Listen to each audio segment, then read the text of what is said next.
Everyone, मैं doctor Swati Sharma English सूत्रा में आप सभी का स्वागत करती हूँ। कैसे हैं आप सभी? और मैं आज आप लोगों के लिए एक बहुत ही खूबसूरत सी रचना जो है वो लेकर आई हूँ, जिसका नाम है odd on a Grecian earn, जो कि लिखी है जॉन कीट्स ने। जॉन कीट्स, जिनके बारे में आप सभी जानते हैं कि वो एक रोमांटिक पोएट थे, यंगर रोमांटिक्स थे। His life span was only 26 years of age, क्योंकि उनकी बहुत जल्दी जो है मृत्यु हो गई टीबी की वजह से, और जिसे कंजम्पशन भी कहा जाता है। उनकी मृत्यु कंजम्पशन की वजह से हुई।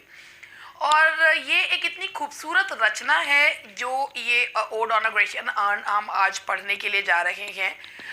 ये ओड जो है उन्होंने 1819 में लिखा था, और इसमें उन्होंने एक मार्बल का अर्न देखा था। अर्न का मतलब होता है अस्थि कलश, और जो कि लॉर्ड हॉलैंड को बिलोंग करता था, but he was very much influenced by that कि उन्होंने इसके ऊपर ही ये रचना लिखी। ये पोएम जो है एक इमोशनल टच लिए हुए पोएम है, और इस पोएम में आज हम लोग कीट्स की सेंसुअसनेस, कीट्स जो कि एक सेंसुअस पोएट के रूप में जाने जाते हैं, कीट्स की सेंसुअसनेस के बारे में हम इसमें पढ़ेंगे।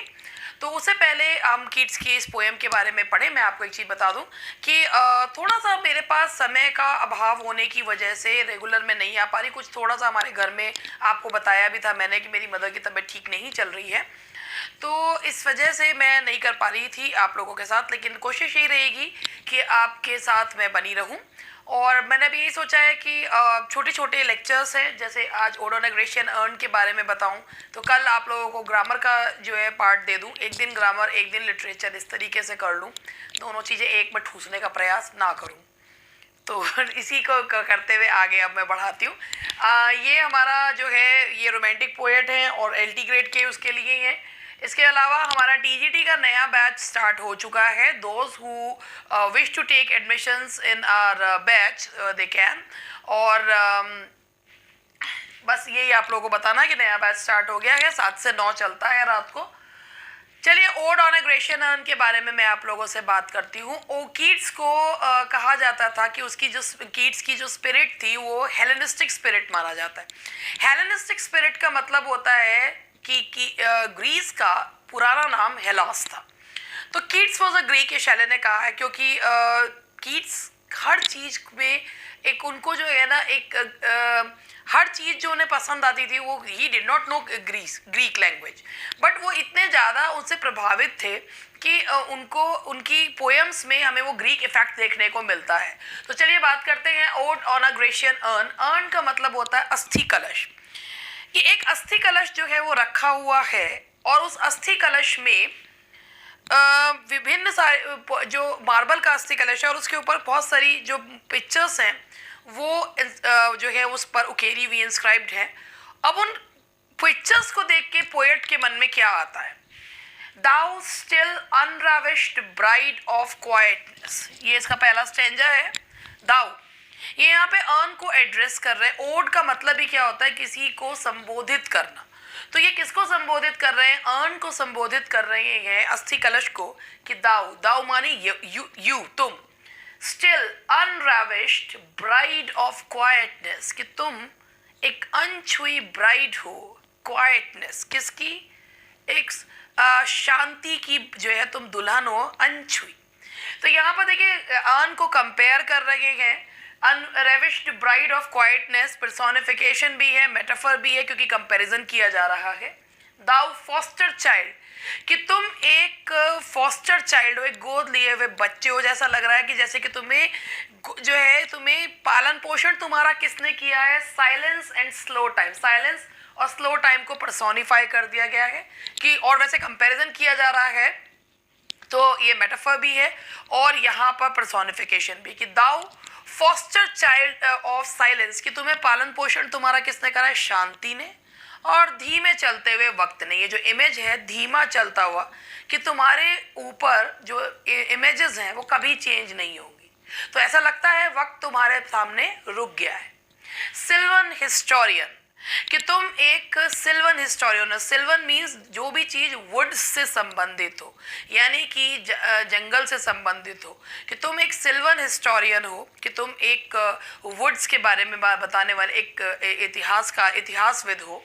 हु कांट्स दस express Who can thus express a flowery tale more sweetly than our rhyme? तुम एक फ्लावरी टेल जो तुम्हारे ऊपर ये आकृतियां बनी हुई हैं, तुम ज्यादा अच्छे से बता सकते हो as compare to our rhyme, जितना हम अपनी कविताओं में बताएं उससे अच्छा तुम बता सकते। वट लीफ फ्रिंजेड लेजेंड, कि ये जो तुम्हारी पत्तियों में what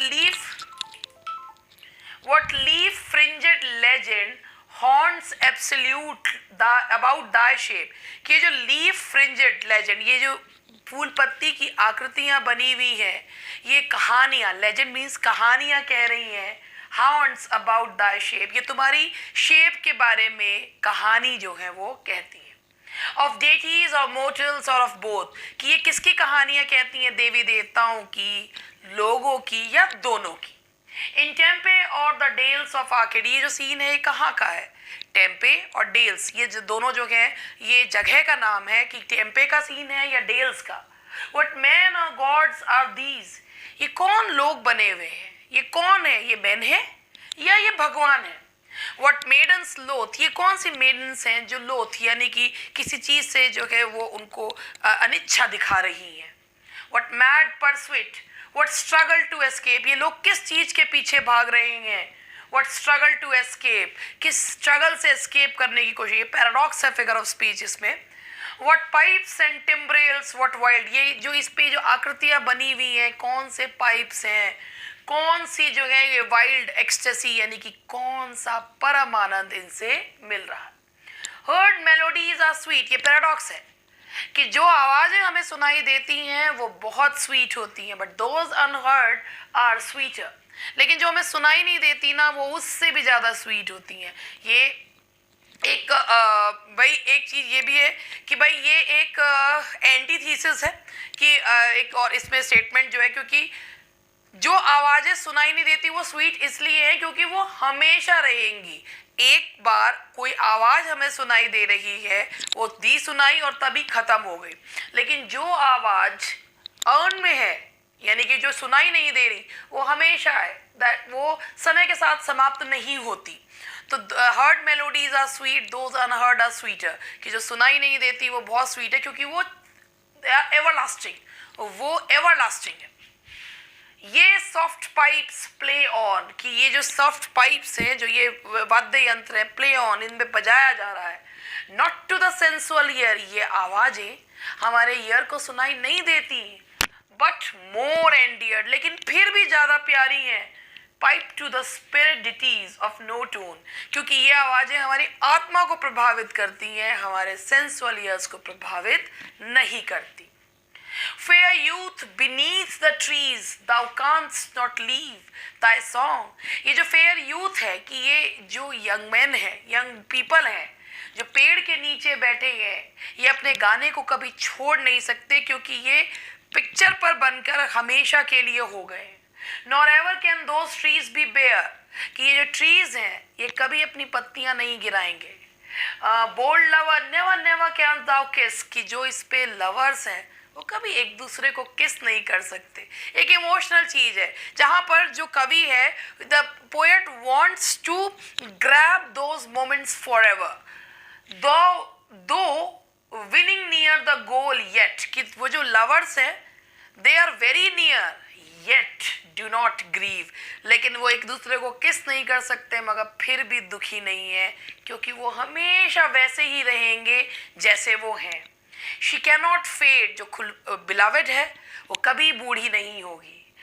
Though thou hast not thy bliss, forever will thou love and she be, कि though thou hast not thy, हालांकि मोटल्स के पास ये चीज नहीं है, forever will thou love, जो लवर है वो हमेशा प्रेम करेगा, and she be fair, और वो हमेशा खूबसूरत रहेगी। तो ये मैंने कुछ दो स्टैंजास जो हैं वो इसमें बताए हैं, कैसे लगे आपको जरूर बताइएगा कि इनमें किससे। अब इस पे रिलेटेड कुछ क्वेश्चंस हैं जो मैं आप लोगों को से पूछ रही हूँ। What does the speaker refer the urn to, कि स्पीकर पहली लाइन में अर्न को क्या कहता है, thou still unravished bride of quietness. तो एन अनरेविश्ड ब्राइड, कि एक अनछुई दुल्हन जो है वो इसे कहता है। तो ये है thou still unravished bride of quietness.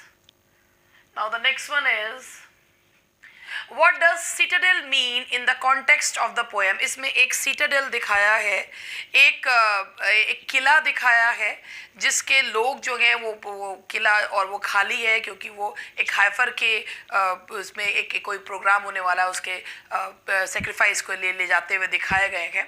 तो ये सिटाडेल है एक किला जो कि जो है जिसको सोल्जर्स से जो है वो घिरा हुआ है. The overall tone of this poem can best be described. इस पोएम की जो ओवरऑल टोन है वो इमोशनल है, बहुत ही ज़्यादा इमोशनल है क्योंकि इसमें जो पोएट है वो ये सोच रहा है, वो कंपैरिजन कर रहा है कि human beings are subject to death but this is not so with the urn. Why does the speaker go from a jubilant and ecstatic tone to one of mourning and despair? क्यों वो खुशी और एक बहुत ही आनंद की स्थिति से वो एक दुख की स्थिति में क्यों आ जाता है? क्योंकि he is unhappy with the damage on the different parts of the urn. He does not approve of the image of the urns. He is bipolar. He is looking at different scenes. कि इसमें दिखाया है कि ये भाई ऐसा unhappy with different parts of the, he is looking at different scenes कि जब वो विभिन्न जो सीन्स हैं उन्हें देख रहे हैं तो उससे जो है वो एक्सटेटिक मूड से जो एक डिफरेंट उसमें एक मॉर्निंग और डिस्पेयर के उसमें आ जाते हैं. And now the next one is what the author's feeling toward the urn. कि urn के प्रति author की feeling क्या है? Author has mixed feeling towards each scene. The author is mournful. The author is sad that the events in the urn are not going anywhere at all, and that no one know how the events began. कि what the author feeling? कि author इस बात से है कि author is sad कि that the events in the urn are not going anywhere, and that no one knows how the events. कि author इस बात से sad है कि भाई किसी को नहीं पता कि ये events आखिर शुरू कैसे हुए. Why does the speaker praise the urn's immortality so much? क्योंकि वो अर्न की immortality अमरता को इसलिए प्रेज करता है क्योंकि he praises it because it has everlasting. क्योंकि अर्न जो है beauty is truth and truth is beauty. तो ये he praises it because it has everlasting beauty क्योंकि वो हमेशा सुंदर था और उसे खुद को जो है कि वो केवल उसे जानना है कि कैसे उसकी खूबसूरती लाइफ में पर्पस जो है वो लेकर आती है. सिल्वन हिस्टोरियन रेफर, सिल्वन का मतलब मैंने आपको बताया था रिलेटेड टू वुड्स, वुड्स से संबंधित को सिल्वन हिस्टोरियन कहा जाता है. Now the urn recites beauty is truth, truth is beauty too. Beauty is truth,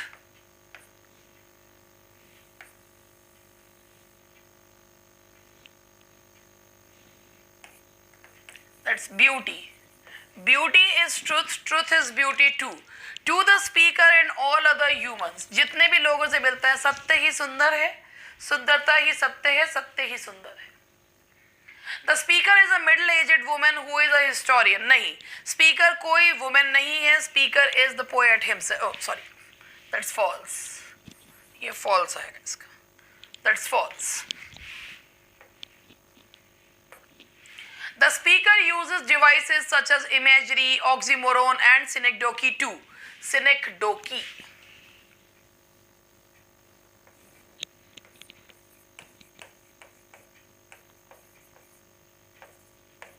Synecdoche. भाई जितने भी डिवाइसेस यानी कि फिगर्स ऑफ स्पीच यूज करी हैं वो क्यों यूज करी हैं कि जिससे कि जो उस पे जो स्टेशनरी इमेजेस हैं उनको जो है वो कैसे बना दे, डायनेमिक बना दे. तो स्टेशनरी इमेजेस को dynamic, bring the urn stationary images to life, कि जो स्टेशनरी इमेजेस हैं उन्हें लाइफ लाइक कर दें, सेंसुअसनेस का परिचय दें. What literary device is this? What mad pursuit? What struggle to escape? ये मैंने आपको बताया था कि इसमें जो है what mad pursuit, what struggle to escape, referring to the stationary, बाई स्टेशनरी इमेजेस को बताया जा रहा है और उसमें what mad pursuit, what struggle to escape. तो भाई स्टेशनरी इमेज है तो यहाँ पर आप ये मान के चलिए कि यहाँ पर फिगर ऑफ स्पीच है, क्योंकि ये विरोधाभासी जो चीज बताई जा रही है तो दैट इज ऑक्सीमोरोन। कि ऑक्सीमोरोन जो है पैराडॉक्स भी है भाई, कि सामने जो दिख रहा है मगर किंतु सत्य है, लेकिन यहाँ पर इस सेंस में यहाँ पर ये क्या है, that's oxymoron. The meter of the poem is iambic tetrameter, iambic tetrameter नहीं है, iambic pentameter है, तो इसीलिए यहाँ आएगा false।